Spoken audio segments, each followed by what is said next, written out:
인사 나눕니다. 잘 오셨습니다. 예배 성공하시기 바랍니다. 할렐루야, 할렐루야. 저를 보십시오. 사람들은 누구나를 끝없이 믿음을 가지고 있습니다.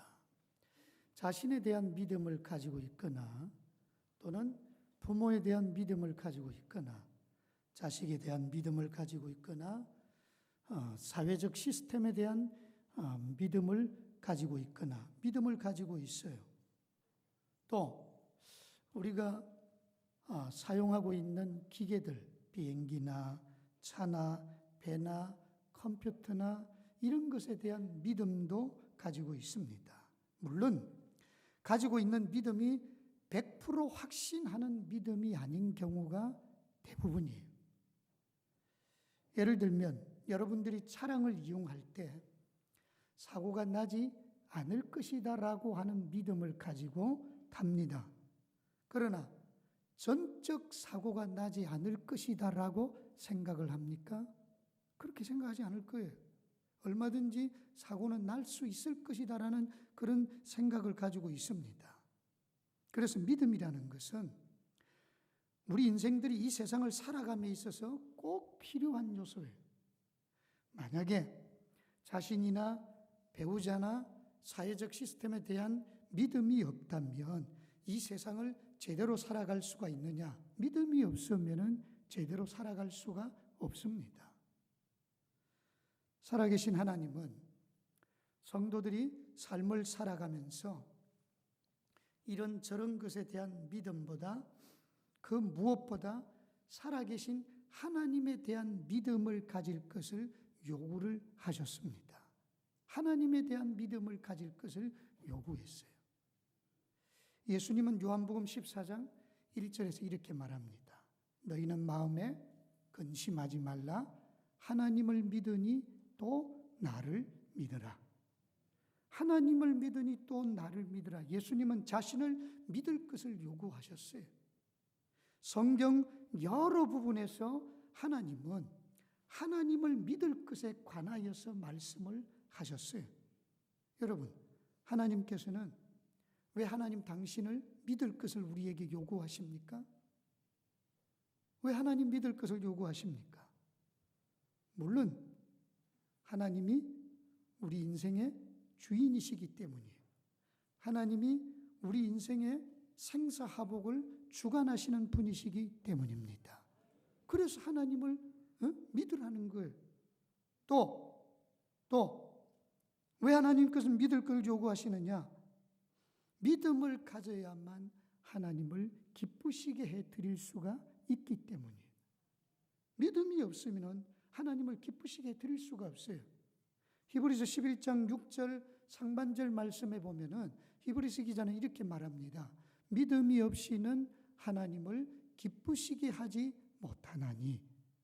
믿음이 없이는 하나님을 절대로 기쁘시게 할 수 없다라는 거예요. 이 말은 살아계신 하나님을 기쁘시게 하려면은 믿음이 있어야 한다라는 거예요. 하나님께 대한 믿음이 없으면 어떻게 됩니까? 그러면 그 사람이 누구든 무슨 소유를 가지고 있든 어떤 자리에 앉아 있든 믿음이 없다면은 하나님은 그 사람을 좋아하시지 않아요. 반대로 믿음을 가지고 있으면은 그가 누구든 못 배워도 못 가져도 못 생겨도 하나님은 믿음 가진 사람 좋아하십니다. 그에게 은혜를 베풀어 주십니다. 그래서 우리는 믿음을 가져야 돼요. 이런 이유 때문에 성도는 믿음을 가져야 되고, 또한 하나님은요, 왜 우리에게 믿음을 가질 것을 요구했느냐? 믿음을 가진 성도에게 하나님은 놀랍게 역사하시기 때문이에요. 하나님은 믿음을 가진 자를 통해서 하나님 당신의 크고 놀라운 일들을 이루어 가십니다. 믿음을 가진 자에게 치유의 은혜를 주시기도 하시고, 믿음을 가진 자에게 축복해 주시기도 하시고, 믿음을 가진 자에게 승리를 허락하여 주십니다. 그래서 믿음 가져야 돼요. 요한일서 5장 4절 말씀에 보면은 이런 말씀이에요. 무릇 하나님께로부터 난 자마다 세상을 이기느니라. 세상을 이기는 승리는 이것이니 우리의 믿음이니라. 세상을 이기는 승리는 이것이니 우리의 믿음이라 그랬어요. 이렇게 믿음을 가진 자에게 하나님은 축복을 주시고 승리도 주시고 치유도, 그리고 크고 엄밀한 일도 보여주십니다. 믿습니까? 그렇기 때문에 성도는 반드시 하나님께 대한 믿음을 가져야 돼요. 믿음. 그리고 믿음을 가지되 온전히 믿는 믿음을 가지도록 해야 합니다. 온전한 믿음, 온전히 믿는 믿음을 가지도록 해야 돼요. 성도가 온전히 믿는 믿음을 가진다면 삶 가운데서 하나님의 크고 놀라운 일들을 하나님께서 친히 보여주실 것입니다. 그래서 우리는 믿되, 하나님 믿되, 온전히 믿는 믿음을 가지도록 해야 돼요. 어설픈 믿음 가지면 안 돼요. 그럼 여러분, 온전히 믿는다라는 게 뭘 의미하는 것입니까? 세 가지로 생각합니다. 첫째는 온전히 믿는다라는 것은 의심 없이 믿는 것을 말합니다. 어떻게 믿는 거라고요? 의심 없이 믿는 거예요. 의심하지 않고 믿는 것이 온전히 믿는 믿음인데, 문제는 악한 사단은 언제나 사람들에게 끊임없이 의심을 밀어넣는다라는 사실이에요. 사람들로 하여금 의심하도록 만들고 의심할 수 있도록 환경과 여건을 조성하기도 합니다. 그래서 창세기 3장에 보면은 사단은 하와에게 의심의 질문을 던져서 하와로 하여금 의심하도록 만들어서 결국 범죄하게 만들어요.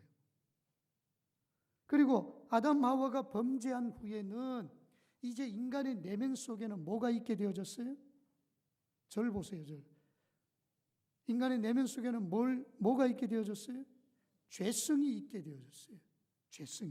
죄성이 자리 잡고 있기 때문에 자연적으로 의심이 깃들어져 있어요, 우리 안에는. 그래서 인간은 의심이라는 것이 깃들어져 있기 때문에 하나님의 존재에 대해서도 의심합니다. 하나님의 존재에 대해서 의심해요. 하나님의 진리의 말씀에 대해서도 의심을 가집니다. 이런저런 의심을 많이 가져요. 마가복음 9장 29장에 보면은 귀신 들린 아이의 아버지가 자기 아들에게 있는 귀신을 내쫓아달라고 예수님의 제자들에게 부탁을 했지만 쫓아내지 못하여서 예수님께 찾아와서 예수님께 귀신을 쫓아달라고 청혼을 합니다. 어떻게 청혼을 합니까? 마가복음 9장 22절 말씀에 보면 이렇게 나와요. 귀신이 그를 죽이려고 불과 물에 자주 던졌나이다. 그러나 무엇을 하실 수 있거든 우리를 불쌍히 여기사 도와주옵소서. 귀신 들린 아이의 아버지는 예수님께 무엇을 하실 수 있거든 도와달라, 이런 부탁을 해요. 여러분, 이 말 속에는 뭐가 담겨져 있어요? 이 말 속에 뭐가 담겨져 있어요? 의심이 담겨져 있어요. 의심이. 전적으로 믿는다면은 이렇게 말하지 않을 거예요. 무엇을 하실 수 있거든. 그래서 예수님께서는 예수님의 능력을 의심하고 있는 이 귀신 들린 아이의 아버지에게 어떤 말씀을 하십니까? 마가복음 9장 23절 말씀 같이 읽어봅니다. 시작. 예수께서 이르시되 할 수 있거든이 무슨 말이냐? 믿는 자에게는 능히 하지 못할 일이 없느니라 하시니, 예수님은 의심을 품고 있는 아이의 아버지를 책망했어요. 할 수 있거든이 무슨 말이냐? 믿는다면 능히 하지 못할 일이 없다고 선언하십니다. 그렇게 말씀하실 때에 아이 아버지는 어떻게 반응합니까? 아이 아버지는 예수님께 내가 믿나이다, 나의 믿음 없음을 도와주소서, 그렇게 청혼을 합니다. 잘못을 시인하고 청혼해요. 그렇게 하였을 때에 예수님은 아이를 고쳐주십니다. 이런 사실을 볼 때 여러분, 성도는 하나님에 대하여서 그분의 존재와 그분의 능력과 그분의 선하심에 대하여서 의심하면 안 됩니다. 의심하면은 하나님께서 역사하시지 않아요. 의심해서는 안 돼요. 의심하게 되면은 더 나쁜 환경이나 더 좋지 않은 결과를 얻게 되어집니다. 보면 마태복음 14장 30절 말씀에 그런 내용이 나와요. 함께 읽어봅니다. 시작. 바람을 보고 무서워 빠져가는지라 소리질러 이르되 주여 나를 구원하소서 하니. 베드로는 예수님께서 오라 하시는 말씀을 듣고 바다 위를 걸어가다가 바람을 보고 무서워하는 마음과 내가 끝까지 걸어갈 수 있을까 하는 의심이 들어서 결국에는 바다에 빠져 들어가는 그런 환경에 놓여지게 됩니다.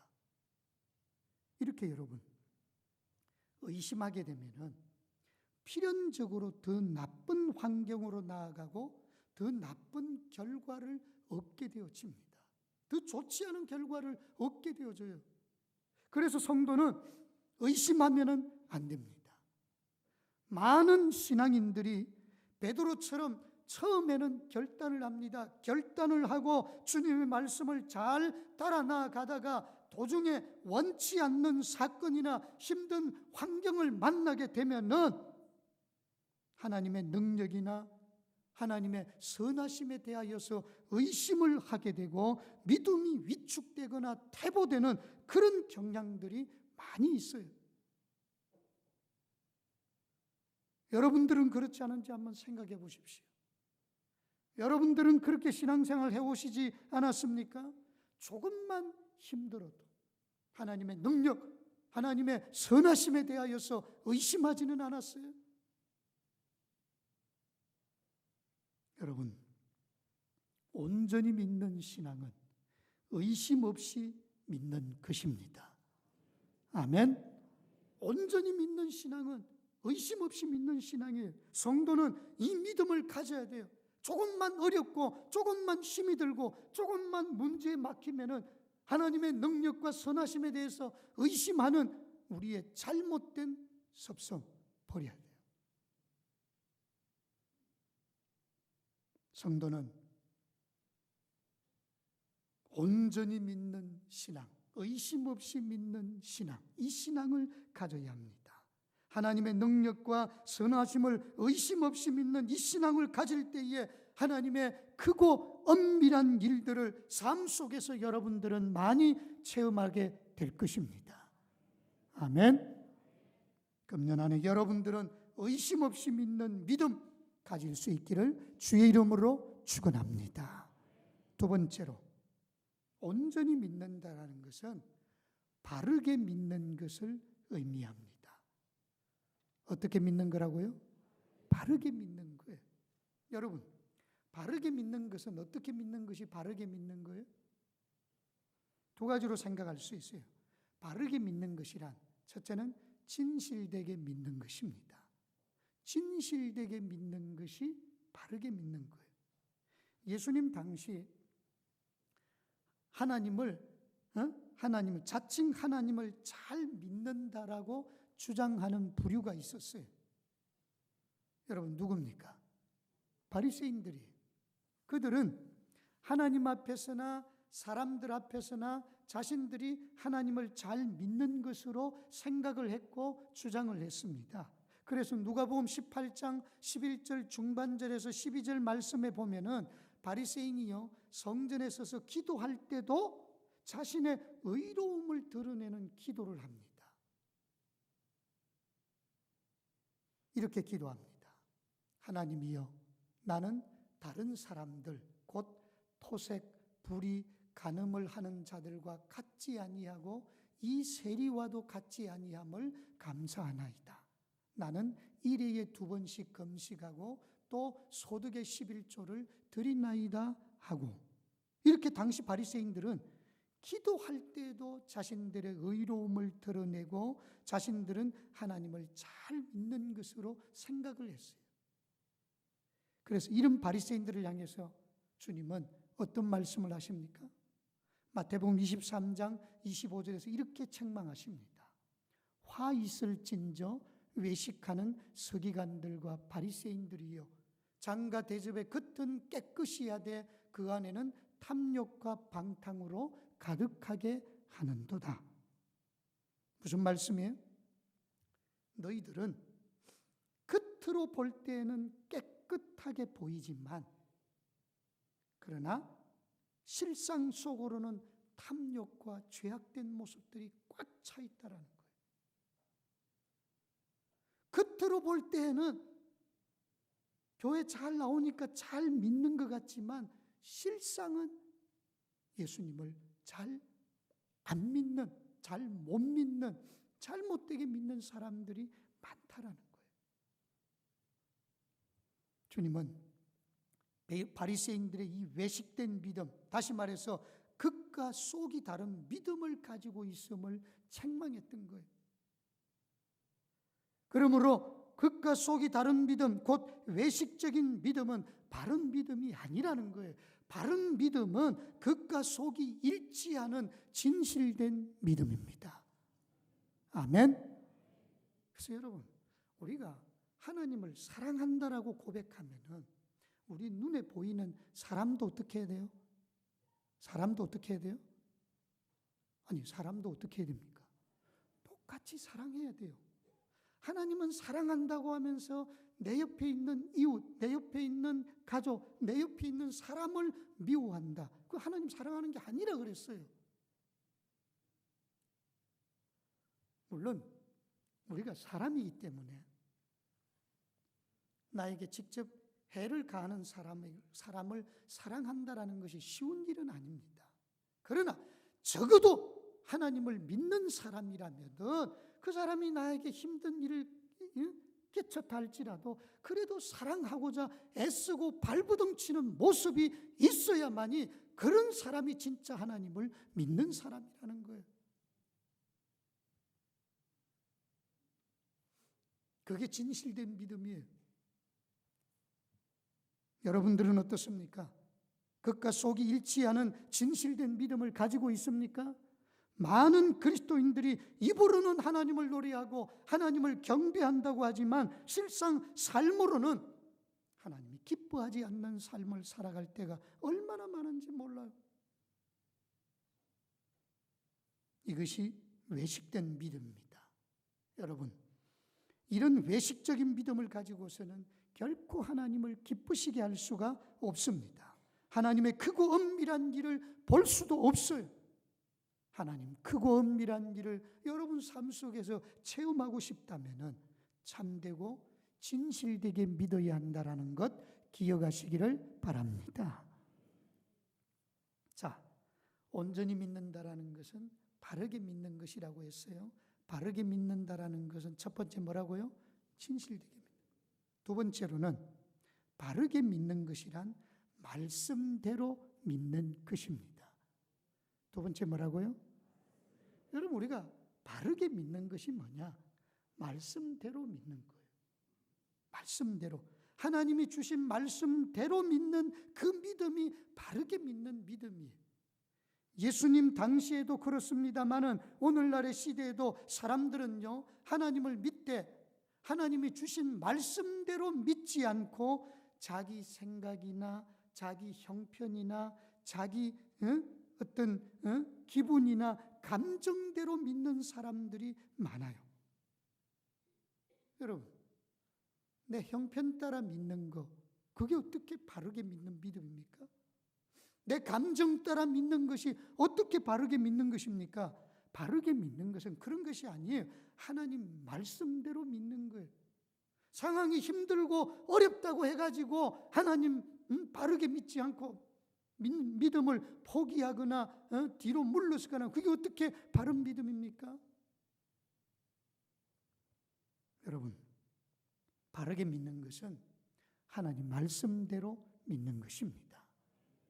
하나님께서 말씀하신 것이 내 생각과 전혀 맞지 않는다 할지라도, 또는 시대 상황과 전혀 맞지 않는다 할지라도, 현실과 동떨어진 것 같은 말씀이라고 할지라도, 그래도 하나님의 말씀이기 때문에 말씀대로 믿는 그것이 바르게 믿는 것입니다. 하나님 말씀이 맞다고 하면은 그게 맞는 것이고, 하나님 말씀이 틀리다고 하면은 온 세상 사람들이 맞다고 할지라도 틀리다라고 믿는 그것이 바르게 믿는 것입니다. 믿습니까? 그렇게 믿는 게 바르게 믿는 거예요. 그러니까 말씀대로 믿는 것이 바른 믿음이라는 거예요. 형편을 내세우지 마십시오. 내 형편이 이렇게 해서 내가 믿음이 이것밖에 안 됩니다. 상황이 이래서 그렇습니다. 이게 하나님 앞에 가면은 통하지 않습니다. 여호수아 6장에 보면은 이스라엘 백성들이 가나안 땅으로 들어가려고 할 때에 가로막고 서 있는 것이 있었어요. 그게 뭐예요? 여리고성이었어요. 성지순례 가보면 이제 여리고에 가볼 거예요. 여리고성. 여리고성을 무너뜨리고 정복해야만이 가나안 땅을 제대로 정복할 수가 있어요. 근데 하나님께서는 여리고성을 무너뜨리고 정복할 수 있는 방법을 어떻게 제시했어요? 여호수아 6장 3절 말씀. 너희 모든 군사는 그 성을 둘러 성 주위를 매일 한 번씩 돌되 엿새 동안을 그리하라. 하나님께서는 여리고성을 정복하기 위해서 어떤 무기를 준비해야 된다, 어떤 병법을 써야 된다, 이런 말씀은 한 말씀도 하지 아니하고 단지 성 주위를 매일 하루 한 번씩 돌라. 그리고 7일째는 7번씩 돌 것을 말씀합니다.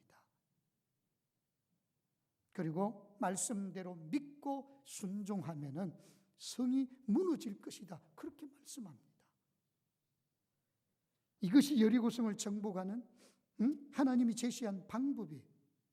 그런데 여러분, 여호수아와 이스라엘 백성들은 어떻게 합니까? 그들은 하나님의 말씀 그대로 믿고 행하였어요. 믿고 행하였더니 어떤 역사가 일어났어요? 여리고성이 그대로 무너졌어요. 철옹성같이 견고한 그 성이 말씀대로 믿고 행하였더니 일시에 무너지고 말았어요. 할렐루야. 이스라엘 백성들은 말씀대로 믿음으로 하나님의 크고 놀라운 일, 곧 여리고성이 무너지는 이 역사를 보게 되었던 거예요. 그러므로 여러분, 우리도 말씀대로 믿어야 합니다. 왜 내게 하나님의 역사가 일어나지 않는가? 왜 내게 하나님의 크고 은밀한 일이 보여지지 않느냐? 그거는요, 말씀대로 믿지 않아서 그런 거예요. 힘들지만, 어렵지만 하나님 말씀대로 믿어보십시오. 말씀대로 믿는 그것이 온전한 믿음이고, 그 믿음을 갖추고 나아갈 때에 우리 앞에 버티고 있는 어떤 여리고성, 어떤 문제라도 해결되어지는 하나님의 크고 엄밀한 일을 보게 되는 줄 믿습니다. 그래서 말씀대로 믿는 이 믿음 가져야 돼요. 바르게 믿는 믿음은 이 두 가지, 진실되게 믿는 것이고 말씀대로 믿는 것입니다. 이 믿음 가지고 나아감으로 하나님의 크고 엄밀한 일 걷는 한 해 여러분 삶 가운데 많이 체험할 수 있기를 주의 이름으로 축원합니다. 세 번째로는 온전히 믿는다라는 것은 끝까지 믿는 것을 말합니다. 어떻게 믿는 거라고요? 끝까지 믿는. 자, 온전히 믿는다라는 것은 첫 번째 뭐라고요? 의심 없이 믿는 것. 두 번째로는 바르게 믿는 것. 세 번째로는 끝까지 믿는 거예요. 사람이 무슨 일을 하든 끝까지 하는 것은 대단히 필요하고 중요한 일이에요. 인생의 삶을 살면서 성공한 사람들의 면면을 다 이렇게 살펴보면은요, 대부분의 사람들은 도중에 쉽게 포기하지 않는 사람들이었음을 우리는 알 수 있어요. 도중에 포기하지 않고 끝까지 성실하게 자기에게 주어진 일들을 감당한 사람들이었기 때문에 결국 그들은 승리하는 사람, 성공한 사람들이 되어졌던 거예요. 여러분, 우리의 구주 예수님은 어떤 분이신 줄 아십니까? 요한복음 13장 1절 말씀에 보면 이렇게 나와요. 유월절 전에 예수께서 자기가 세상을 떠나 아버지께로 돌아가실 때가 이런 줄 아시고 세상에 있는 자기 사람들을 사랑하시되 끝까지 사랑하시니라. 할렐루야. 예수님은 끝까지 사랑하셨어요. 도중에 포기함이 없이 사랑을 하셔도 끝까지 사랑하셨어요. 포기하지 않고 끝까지 사랑하시는 그 사랑이 저와 여러분들을 죄와 사망에서 구원해 내었는 줄 믿습니다. 그러므로 오늘 저나 여러분들도 주님을 믿되 끝까지 믿어야 돼요. 끝까지 믿는 믿음이 온전히 믿는 믿음입니다. 그리고 끝까지 믿을 때에 하나님께서는 그런 사람과 함께 하시고 그런 사람에게 축복해 주시고 그런 사람에게 하나님의 크고 엄밀한 일들을 보여주실 줄 믿습니다. 본문 마태복음 14장 31절에 보면은 이런 말씀이 나와요. 같이 읽어볼까요? 시작. 예수께서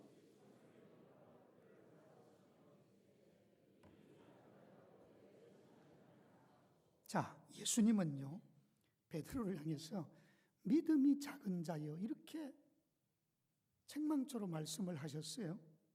여러분, 왜 베드로의 믿음이 작은 믿음이라고 예수님께서 평가했겠습니까? 사실 베드로의 믿음을 살펴보면 작은 믿음 아닙니다. 예수님께서 바다 위로 걸어오실 때에 제자들이 보고 두려워했어요. 예수님이 나니 두려워하지 말라 그렇게 말씀하실 때 베드로가 뭐랬어요? 주시여든 만일 주시여든 나를 명하사 바다 위로 걸어오게 하라 하소서 그렇게 했어요. 그렇게 말하였을 때 예수님은 어떻게 말씀합니까? 베드로 보고 오라고 말씀합니다. 오라고 하였을 때 베드로는 어떻게 했어요? 29절 말씀 함께 읽어봅니다. 시작. 오라 하시니 베드로가 배에서 내려 물 위로 걸어서 예수께로 가되. 할렐루야. 여러분, 베드로는 예수님이 오라고 하실 때에 주저없이 물 위에 내려서 걸었어요. 역사상 예수님 다음으로 물 위로 걸은 사람이 베드로예요. 여러분, 이렇게 행하는 믿음이 작은 믿음입니까? 놀라운 믿음이에요. 우리 같으면 이렇게 물 위로 내려서 걸을 수 있겠어요? 솔직히 말하면 저도 못할 것 같습니다. 그런데 베드로는 주님이 오라고 하시자 거침없이 물 위로 내려서 걸었어요. 그런 믿음을 가진 사람인데 왜 주님께서는 믿음이 작은 자라고 평가를 내렸어요? 베드로는 왜 믿음이 적은 자라고 평가를 받았습니까? 여러분, 그것은 베드로가 끝까지 믿는 믿음을 갖지 않았기 때문입니다. 끝까지 믿는 믿음을 갖지 않았기 때문이에요. 베드로는 예수님이 오라고 하실 때에 바다 위에 내려가서 걸었어요. 걷다가 바람을 보고 두려움이 생기고 의심이 생겨서 물속에 빠져들어가는 지경에 이르게 되어졌어요. 의심이 생겼어요. 처음에는 불같은 믿음이었지만 상황과 형편에 따라서 의심을 갖는 믿음이 되어졌던 거예요. 그래서 믿음이 작은 자라고 평가받았던 거예요. 여러분, 사람이 아무리 불같은 믿음을 가지고 있다 할지라도 아무리 경건한 믿음을 가지고 있다 할지라도 끝까지 믿는 믿음이 아니면 그 믿음은 온전히 믿는 믿음이 아닙니다. 끝까지 믿는 믿음이 아니면 온전한 믿음이 아니에요. 주님은 우리에게 끝까지 믿을 것을 요구합니다. 그래서 보십시오. 요셉도 얼마나 어려움이 많았습니까? 다윗도 얼마나 어려움이 많았어요? 다니엘은 사자굴 속에 들어가기까지 합니다. 그래도 끝까지 믿음을 지킨 자가 승리했습니다. 베드로는 바다 위를 걷다가 바람이 부니까 파도가 이니까 그걸 보고 두려우고 내가 끝까지 걸어갈 수 있을까는 의심이 생겼어요. 끝까지 믿는 믿음이 아니었던 거예요. 그래서 베드로는 예수님께 믿음이 작은 자여라고 그렇게 책망을 들었던 거예요. 믿음이 작은 자라는 평가를 받았던 거예요. 여러분, 주님께 인정받고 칭찬받고 하나님의 크고 엄밀한 일을 볼 수 있으려면 힘든다고, 어렵다고, 낙심된다고 중간에 포기하는 믿음이 아니라 끝까지 믿는 믿음이 되어야 합니다. 힘들어도, 낙심이 밀려와도 내가 이렇게 열심히 믿는데 고통이 가중될 수 있어요. 그렇게 고통이 가중되어져도 그래도 끝까지 주님을 믿는 그 믿음이 온전한 믿음이고, 그 믿음을 가진 자는 하나님의 크고 엄밀한 일을 보게 될 줄 믿습니다. 오늘 이 자리에 나와서 예배 드리시는 여러분들은 끝까지 믿는 믿음을 가져서 하나님 크고 엄밀한 일을 볼 수 있기를 주의 이름으로 간절히 축원합니다. 말씀을 마칩니다. 성도는 온전히 믿을 때 하나님의 크고 엄밀한 일을 볼 수 있습니다. 그리고 내 삶 가운데서 역사하시는 하나님의 크고 엄밀한 일을 보는 성도가, 그게 복된 성도예요. 그것을 보려면 온전히 믿는 믿음이 있어야 합니다. 온전히 믿는 믿음은 첫째 어떤 믿음이라고요? 의심 없이 믿는 믿음. 벌써부터 가물가물해지는가 봐요. 의심 없이 믿는 믿음이에요. 의심 없이 믿는 믿음. 신앙생활 하다 보면은 의심될 만한 일들이 많이 생겨날 거예요. 그래도 의심하지 마십시오. 사단이 내 안에 의심을 자꾸 심어줍니다. 의심이 들도록 만들어요. 의심하지 마십시오. 하나님의 선하심, 하나님의 능력 의심하지 마십시오. 그리고 온전히 믿는 믿음은 어떻게 믿는, 두 번째 뭐라고요? 바르게 믿는 믿음. 바르게 믿는 믿음은 진실되게 믿는 것이고, 바르게 믿는 믿음은 말씀대로 믿는 믿음. 여러분들은 이 믿음 가질 수 있기를 소원합니다. 그리고 온전히 믿는 믿음은 끝까지 믿는 거예요. 어떤 일이 있어도 도중에 포기하지 않고 끝까지 믿는 것. 바울은 디모데후서 4장 7절에 이렇게 고백합니다. 나는 선한 싸움을 싸우고 나의 달려갈 길을 마치고 믿음을 지켰으니. 바울이요, 순교를 앞두고 이런 고백을 한 거예요. 나는 선한 싸움을 싸우고 나의 달려갈 길을 마치고 믿음을 지켰으니. 바울은 끝까지 믿음을 지켰어요. 그래서 그는 승리했던 거예요. 금년 이 안에 우리도 끝까지 믿는 믿음, 곧 온전히 믿는 믿음 가질 수 있기를 소원합니다. 그래서 하나님의 크고 엄밀한 일을 볼 수 있는 우리 모두가 되어질 수 있기를, 교회적으로, 가정적으로, 개인적으로 하나님의 크고 엄밀한 일을 볼 수 있기를 주의 이름으로 간절히 축원합니다. 기도하겠습니다.